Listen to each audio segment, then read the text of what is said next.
विजय दिवस न केवल भारत की पाक पर 1971 में शानदार जीत याद दिलाता है, बल्कि यह बांग्लादेश के जन्म की कहानी भी कहता है। भारत हर एक साल 16 दिसंबर को विजय दिवस और बांग्लादेश इसको ही उच्चारण के थोड़े अंतर से विजय दिवस मनाता है। यह 20वीं सदी के उत्तरार्ध में हुए सर्वाधिक भीषण संग्राम की स्मृति में मनाया जाता है। 1971 में इसी दिन पाकिस्तान की सेना ने तत्कालीन पूर्वी पाकिस्तान के इलाके में भारतीय सेना और बांग्लादेशी स्वतंत्रता सेनानियों मुक्ति वाहिनी संयुक्त कमान के समक्ष आत्मसमर्पण कर दिया था। मुक्ति की इस लड़ाई में भारतीय सेना के जवान और मुक्ति वाहिनी के लड़ाके कंधा से कंधा मिलाकर लड़े थे। भारतीय और बांग्लादेशियों की शहादत से प्रचुर परिमाण में निकला लहू पद्मा और यमुना तथा बांग्लादेश के पार बहने वाली बेशुमार नदियों की माटी पानी के साथ मिलकर गंगा ब्रह्मपुत्र नदी के बेसिन में विसर्जित हो गया था। दक्षिण एशिया के साथ साथ वैश्विक भू राजनीति के क्षेत्र में 1971 घटनाओं से भरा वर्ष है। इसने तात्कालीन प्रधानमंत्री इंदिरा गांधी को देश में लोकप्रियता के शिखर पर पहुंचा दिया और इतिहास में उनका नाम एक महान राजनेता के रूप में सुरक्षित कर दिया। भारतीय सेना के नायक general Sam Manekshaw, general Jagjit Singh Arora, general J F R Jacob और जनरल सुजान सिंह हुबन, जिन्होंने पाकिस्तान के विरुद्ध भारत को शानदार जीत दिलाई, उनके नाम भी इतिहास में सदा के लिए सम्मानपूर्वक अंकित हो गए। सच में यह रेखांकित करना महत्वपूर्ण है कि इन 3 जनरल में एक पारसी, 2 सिख और 1 यहूदी थे। धर्मनिरपेक्षता के प्रति भारतीय विश्वास का इससे बेहतर और कोई प्रमाण नहीं हो सकता। इनमें जनरल उबन की महती भूमिका बंगाली मुक्ति सिपाहियों के अनियतकालिक गुरिल्ला बल गणों वाहिनी बनाने में थी, जिन्होंने जान पर खेलकर अपने दुस्साहस से पाकिस्तानी सेना की टुकड़ियों के हाथ बांध दिए और इस तरह उन्हें अपने सीमित इलाकों में ही सिमटे रहने पर विवश कर दिया। इस तरीके से उन्होंने पाकिस्तानी सेना के मानसिक बल को ध्वस्त करने में महती भूमिका निभाई। ये दिग्गज जनरल भारतीय सैन्य इतिहास में जीवंत कथा वृत्तांत हो गए हैं। बांग्लादेशी नेता शेख मुजीबुर रहमान, जिन्होंने पाकिस्तानी अत्याचार से बंगाली जनता की मुक्ति का शंखनाद किया था, वह भी इतिहास में अमर हो गए। उन्हें बंगबंधु और बांग्लादेश के राष्ट्रपिता जैसे असीम स्नेह व सम्मान सूचक संबोधनों से जनता ने सम्मानित किया। हालांकि इसके पश्चात दोनों नेताओं ने खुद ही अपनी विरासत को नुकसान भी पहुंचाया। इंदिरा गांधी ने देश में आपातकाल लागू कर और मुजीबुर रहमान ने युद्ध से जर्जर अर्थव्यवस्था वाले देश में लुंज पुंज प्रशासन व एक दलीय व्यवस्था थोपकर दोनों ही नेताओं को गोलियों का शिकार बनना पड़ा। बंगबंधु और उनके परिवार के अधिकतर लोगों की अगस्त 1975 में हत्या कर दी गई, तो इंदिरा गांधी को अक्टूबर 1984 में उनके ही सुरक्षा कर्मियों ने गोलियां बरसाकर मार डाला। इंदिरा गांधी की हत्या के बाद कांग्रेस पार्टी के नेतृत्व का दायित्व उनके बड़े बेटे राजीव गांधी पर आ गया।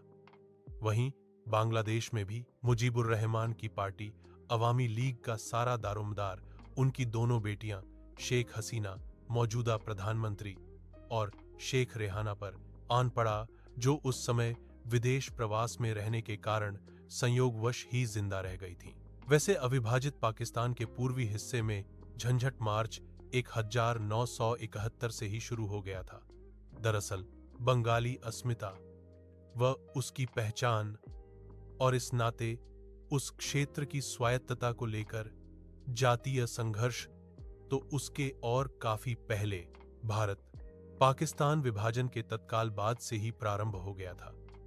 इसके बीज तभी पड़ गए थे जब बांग्ला भाषा को उचित प्रोत्साहन देने की मांग को लेकर बंगालियों ने 5वें दशक 1950 में आंदोलन किया था।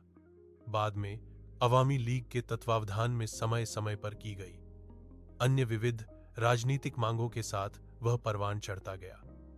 इनमें लीग की वे प्रसिद्ध 6 सूत्री मांगें भी शामिल थीं, जिनके तहत संघीय राजनीति के एक भाग के रूप में पूर्वी पाकिस्तान के लिए राजनीतिक वित्तीय स्वायत्तता सुनिश्चित करने का आग्रह किया गया था।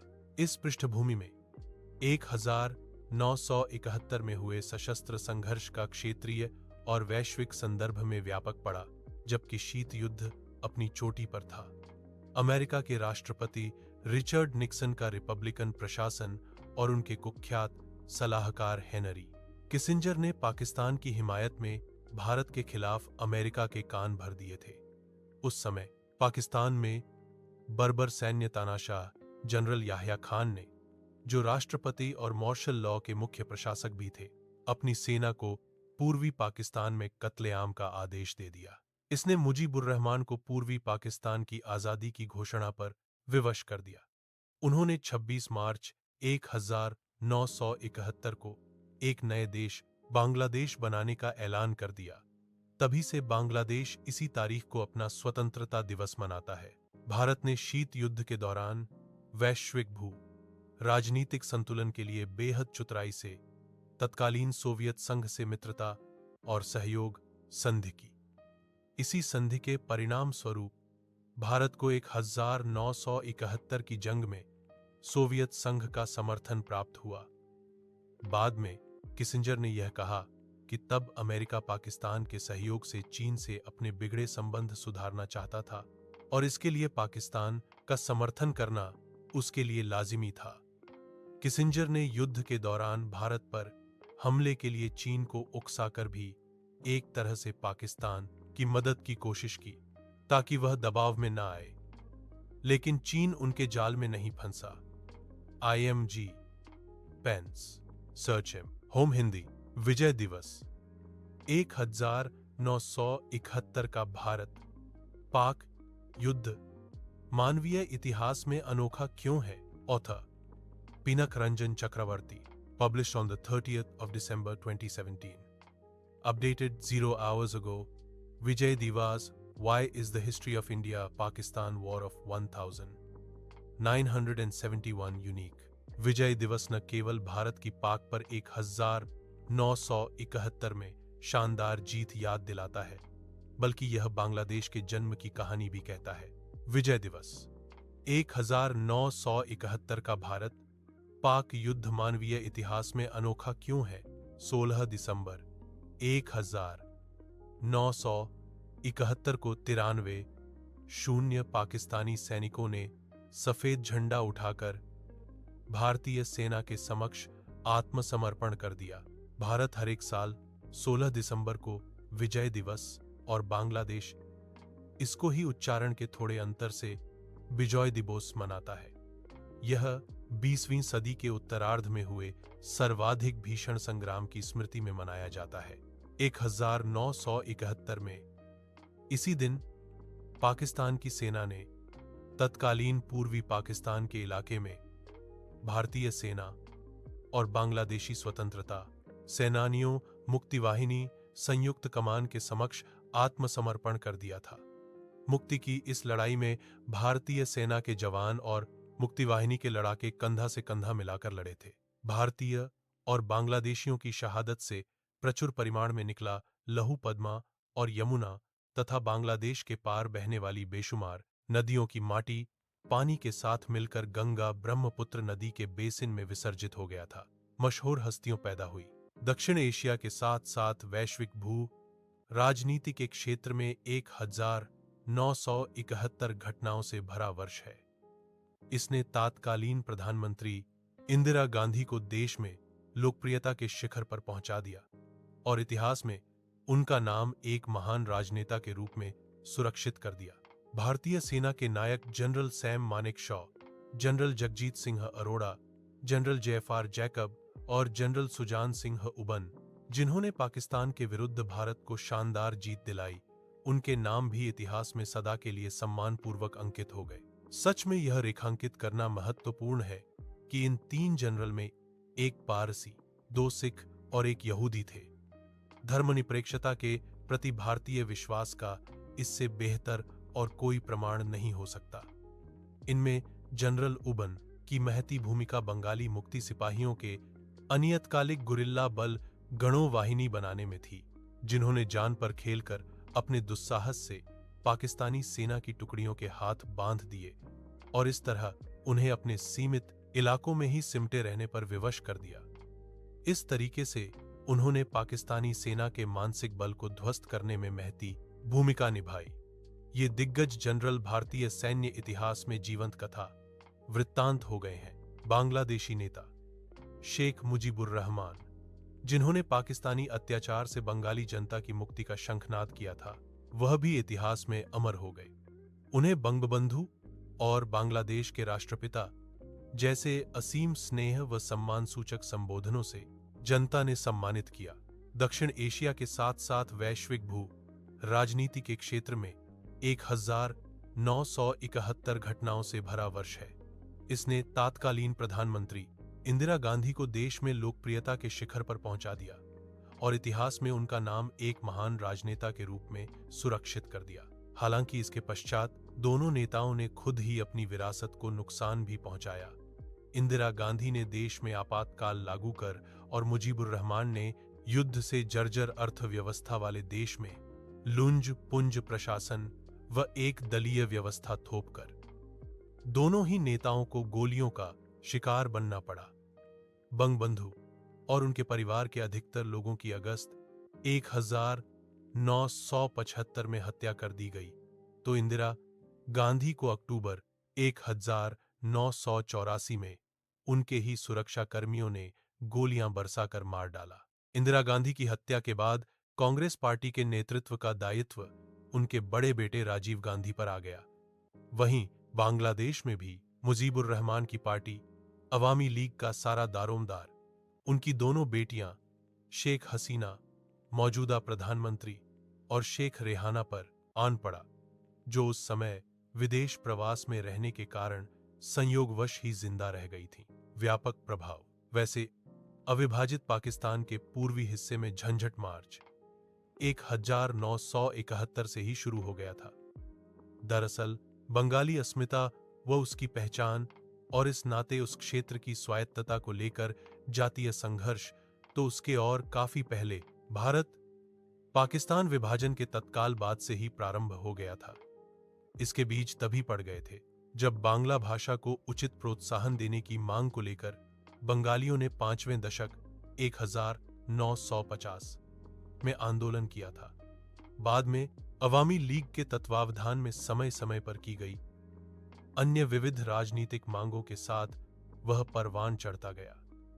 इनमें लीग की वे प्रसिद्ध 6 सूत्री मांगें भी शामिल थीं, जिनके तहत संघीय राजनीति के एक भाग के रूप में पूर्वी पाकिस्तान के लिए राजनीतिक वित्तीय स्वायत्तता सुनिश्चित करने का आग्रह किया गया था। इस पृष्ठभूमि में 1971 में हुए सशस्त्र संघर्ष का क्षेत्रीय और वैश्विक संदर्भ में व्यापक पड़ा, जबकि शीत युद्ध अपनी चोटी पर था।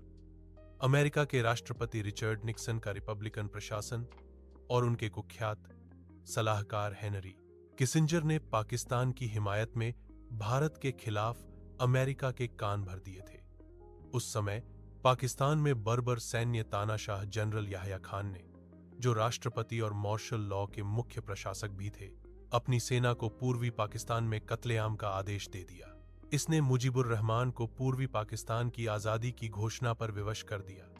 उन्होंने 26 मार्च 1971 को एक नए देश बांग्लादेश बनाने का ऐलान कर दिया। तभी से बांग्लादेश इसी तारीख को अपना स्वतंत्रता दिवस मनाता है।